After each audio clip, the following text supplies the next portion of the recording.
3/4 tal-Maltin xtraw il-ħwejjeġ tagħhom u affarijiet sportivi minn fuq l-internet.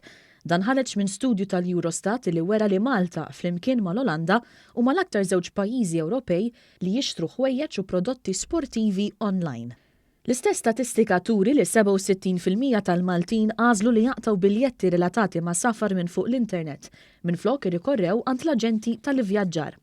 F'dan l-aspett minkejja li maħniex fost l-aktar pajjiżi li għamilna użu mis-servizzi online, Malta xorta għandha rata ta' 14% ogħla mill-medja Ewropea. Fejn jidħol xiri ta' prodotti elettroniċi online, Malta klassifikat fil-5 post minn fost il-pajjiżi kollha Ewropej.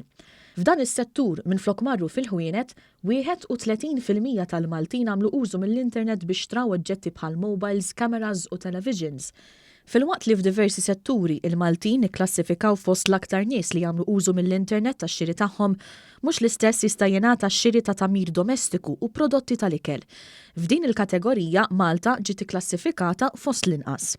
Il-Eurostat innota wkoll li l-aktar popolazzjoni Ewropea li tagħmel użu minn ħwienet online hija dik Daniża, b'84% tad-Daniżi xtraw prodotti online tul l-2018. Min-naħa l-oħra, ir-Rumanija hija l-anqas pajjiż li jagħmel użu mill-internet tax-xiri.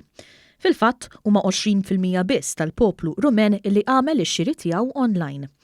B'mod ġenerali pajjiżna jinsab fin-nofs tal-klassifika Ewropea brata ta' 54% li hija 6% anqas mill-medja Ewropea.